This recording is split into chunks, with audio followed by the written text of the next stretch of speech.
ग्रामीण उद्यम तथा आर्थिक विकास आयोजना आर्थिक कोरिडोर आसपास ग्रामीण उद्यमशीलता प्रवर्धन साथै किसानहरूको बजार आबद्धता मजबुत गरी आर्थिक विकासमा टेवा पुर्याउनका लागि नेपाल सरकार कृषि तथा पशुपन्छी विकास मन्त्रालय मार्फत कार्यान्वयनमा रहेको छ।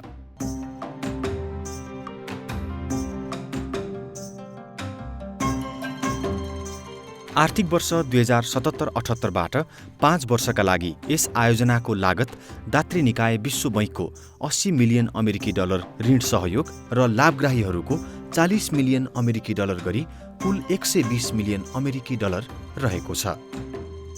यो आयोजनाले ग्रामीण उद्यमशीलता विकासलाई प्रोत्साहित गर्नका लागि प्रदेश नम्बर 1, मध्य प्रदेश, बागमती प्रदेश, गण्डकी प्रदेश, लुम्बिनी प्रदेश, सुदूरपश्चिम प्रदेशका मध्य पहाडी लोकमार्ग, हुलाकी राजमार्ग, पूर्व पश्चिम राजमार्ग, भालुबाङ रोल्पा लोकमार्ग र महाकाली राजमार्ग गरी जम्मा 5वटा प्रमुख आर्थिक कोरिडोर क्षेत्रले छुने कुल 171 स्थानीय तहहरूलाई समेट्नेछ।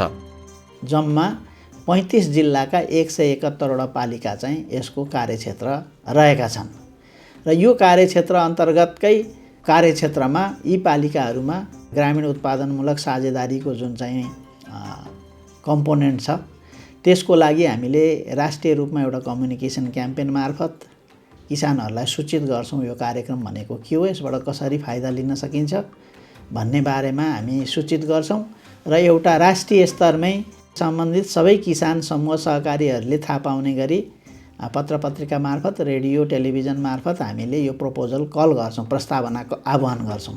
साना कृषि उत्पादक संस्थाहरू तथा खरिदकर्ताहरू बीचमा उत्पादनमूलक साझेदारी तथा बजार सम्बन्धको विकास मार्फत बजार पहुँच सुदृढ गर्न सहजीकरण गर्नेछ।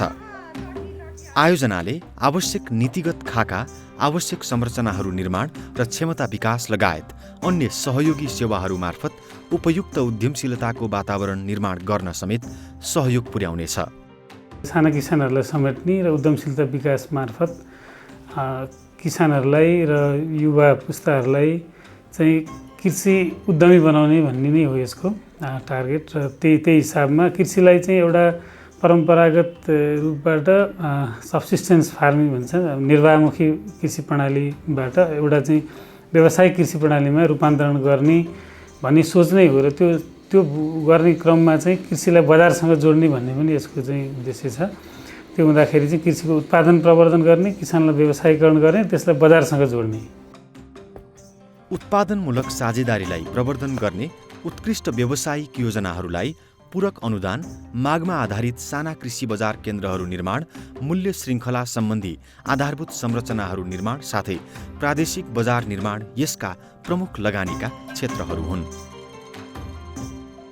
धनकुटाको पाखरीबास, महोत्तरीको बर्दिवास, रूपन्देहीको बुटवल र डडेलधुराको कीर्तिपुरमा रहेका आयोजनाका 4वटा आर्थिक कोरिडोर कार्यालयहरू मार्फत आयोजनाका कार्यक्रमहरू सञ्चालन भइरहेका छन्।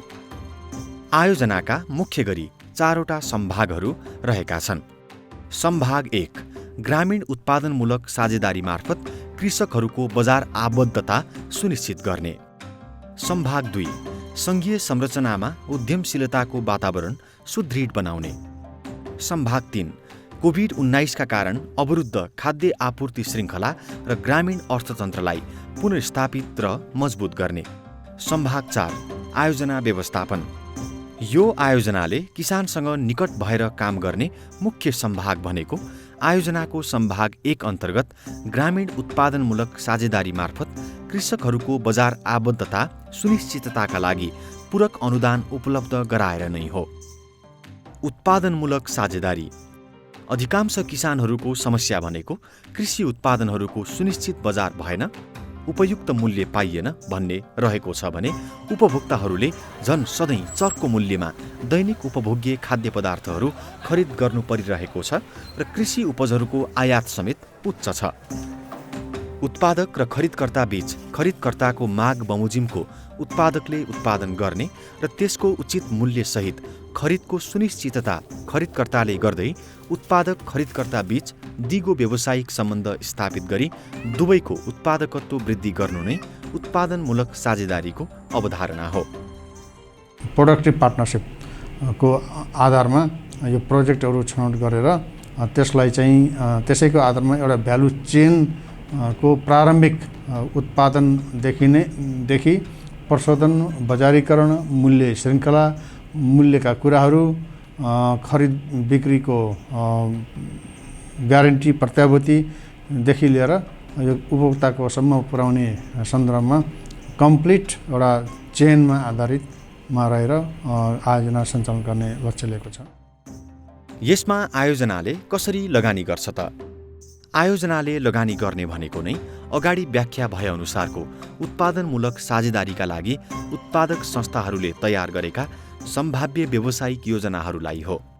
अर्थात् माथि कुरा भएअनुसार खरिदकर्ताका विभिन्न आवश्यकताहरू जस्तै आवश्यक परिमाणमा उपलब्ध गराउनका लागि उत्पादनमा वृद्धि, खोजेको गुणस्तरमा उपलब्ध गराउनका लागि गुणस्तर अभिवृद्धि, खोजेको समयमा उपलब्ध गराउनका लागि भण्डारण, प्रशोधन, उत्पादन पश्चातको आयु बढाउने उपायहरूको अवलम्बन लगायतका बजार अवसरहरूलाई उपयोग गर्न किसानहरूले हाल गरिरहेको भन्दा बढी स्रोत, क्षमता, प्राविधिक ज्ञान आवश्यक हुन सक्छ। यस्तै किसिमका अवसरहरूलाई नै आयोजनाले पूरक अनुदान उपलब्ध गराउँछ। आयोजनाको सहजीकरण कसलाई हुन्छ र कति हुन्छ? विधिपूर्वक दर्ता भएका कृषि समूह, सहकारीहरू, वस्तु विशेषका सङ्गठनहरूलाई आयोजनाको पूरक अनुदान प्राप्त हुन्छ। र यसको लागि मुख्यतः चाहिँ हाम्रो आवश्यकता भनेको चाहिँ कम्तीमा 15 जनाभन्दा बढी चाहिँ सदस्य भएको चाहिँ समूह वा सहकारी हुनु पर्यो र उहाँहरूको चाहिँ आफ्नो उत्पादन चाहिँ त्यो बिक्री हुने सुनिश्चितता भएको, खरिदकर्तासँगको चाहिँ पूर्व सम्झौता भएको अवस्था हुनुपर्छ। र मुख्यतः अहिले किसानहरूले जे कुराहरू गरिरहनु भएको छ त्यसमा चाहिँ के कुराले गर्दाखेरि चाहिँ उहाँहरूले बजारसम्म पुग्न सक्नु भएको छैन, त्यो चाहिँ ग्यापलाई चाहिँ हामीले खोजेर त्यसलाई चाहिँ उहाँहरूको बजारसम्म पुग्ने अवसरलाई सुनिश्चित गरिदिने हाम्रो चाहिँ मुख्य उद्देश्य हो। कृषक समूहको हकमा यसअघि जिल्ला कृषि विकास कार्यालय वा जिल्ला पशु सेवा कार्यालयहरूमा दर्ता भई हाल पनि सक्रिय रहेका वा हाल पालिकाहरूमा दर्ता भई सक्रिय रहेको हुनुपर्नेछ भने कृषि सहकारीहरू र वस्तुगत सङ्घ संस्थाहरू पनि सम्बन्धित निकायहरूमा दर्ता भई नवीकरण भएको हुनुपर्नेछ। यस आयोजना मार्फत कृषि उद्यमी वा व्यक्तिगत रूपमा दर्ता भएका फर्महरू भने योग्य हुने छैनन्। त्यसैगरी अघि भनिएका उत्पादनमूलक साझेदारीमा आबद्ध खरिदकर्ताहरूले पनि पूरक अनुदानका लागि आवेदन गर्न पाउने छैनन्। आयोजनाबाट प्राप्त हुने पूरक अनुदानको सीमा भनेको कम्तीमा 15 जना सदस्य भएको समूह वा सहकारी वा उत्पादक संस्थाहरू रु 30 लाखमा नबढ्ने गरी व्यावसायिक योजनामा पेश भएको लागतको अधिकतम 50% अनुदान उपलब्ध गराउँछ भने बाँकीको लगानी आवेदकले बेहोर्ने सुनिश्चितता गर्नुपर्नेछ। त्यसैगरी सोभन्दा बढी सदस्य भएको हकमा प्रति सदस्य सोही अनुपातमा आयोजनाबाट हुने लगानी वृद्धि हुँदै जान्छ। अनुदानको प्रक्रिया के हो त? आयोजनाको केन्द्रीय कार्यालय हरिहर भवन र आर्थिक कोरिडोर कार्यालयहरू मार्फत उत्पादनमूलक साझेदारी सहयोग प्राप्त गर्न चाहने आयोजना कार्यक्षेत्रभित्रका कृषि समूह, सहकारी सङ्घहरूबाट संयुक्त प्रोफाइल माग गरिन्छ। व्यावसायिक योजनामा आफ्नो व्यवसायलाई अघि बढाउने अवधारणा र सोलाई हासिल गर्न गर्नुपर्ने क्रियाकलापहरू, लागत र उक्त लागतको प्रतिफलका साथै प्रस्तावित उप-आयोजना, प्राविधिक, आर्थिक र सामाजिक वातावरणीय पक्षहरू समावेश गरी तयार गर्नुपर्ने हुन्छ। यस्ता व्यावसायिक योजनाहरू तयार गर्न किसानहरू आफै सक्षम नभइसकेकाले सो कार्य आयोजनाले नै सहजीकरण गरी तयार गर्नेछ।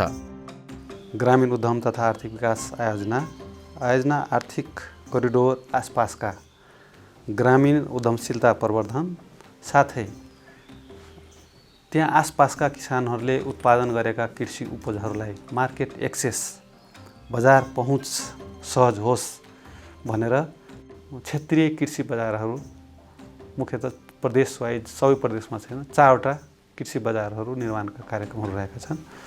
कृषिको उन्नति प्रगतिमा फड्को मार्नेछ भने मैले विश्वास लिएको छु। व्यावसायिक योजनाहरूलाई हामीले एउटा इन्डिपेन्डेन्ट मूल्याङ्कनकर्ताहरूबाट मूल्याङ्कन गराउँछौँ। मूल्याङ्कनको आधारमा उपयुक्त ठहरिएका बिजनेस प्लानहरूलाई व्यावसायिक योजनाले निर्दिष्ट गरेको रकमको ढाँचामा रहेर त्यो कार्यक्रम सञ्चालन गर्नको लागि 50% पूरक अनुदान हामीले प्रवाह गर्छौँ। 50% भन्नाले समूह अथवा सहकारीमा सहभागी हुने प्रति किसान बराबर 1700 अमेरिकी डलरमा नबढ्ने भन्ने एउटा चाहिँ हाम्रो सीमितता छ। यसरी तयार भएका व्यावसायिक योजनाहरूलाई स्वतन्त्र मूल्याङ्कनकर्ताहरूबाट मूल्याङ्कन पश्चात सम्भाव्य व्यावसायिक योजनाहरूलाई आयोजनाको पूरक अनुदान उपलब्ध गराउँछ। विभिन्न किस्तामा उपलब्ध हुने यो अनुदान उत्पादक संस्थाहरूले प्रस्तावित क्रियाकलापहरू सम्पन्न गरे पश्चात स्थलगत अनुगमन गरी सन्तोषजनक रूपमा कार्य सम्पन्न भएको हकमा मात्र बैंक मार्फत भुक्तानी हुन्छ। अन्यथा आयोजनाको पूरक अनुदान उपलब्ध हुँदैन। आयोजनाको यस सम्भाग अन्तर्गत 40 मिलियन अमेरिकी डलर करिब 5 अर्ब नेपाली रुपैयाँ बराबरको यस किसिमको पूरक अनुदानबाट आयोजना क्षेत्रका कुल 940 यस्ता उत्पादनमूलक सङ्गठनहरूमा आबद्ध कम्तीमा 24,000 किसानहरू लाभान्वित हुनेछन्। यसको अवधारणा अनुसार हामी काम गर्न सक्यौँ भने ग्रामीण क्षेत्रका धेरै किसानहरूको कृषि पेसाप्रति आकर्षण हुने र सङ्गठित किसानहरूले चाहिँ यसलाई चाहिँ एउटा मूल्य श्रृङ्खलामा आबद्ध भएर यसलाई कृषिलाई एउटा व्यावसायिक हिसाबमा स्थापित गरेर उपभोक्ताले पनि गुणस्तरीय वस्तु प्राप्त गर्ने अवस्था सिर्जना हुन्छ।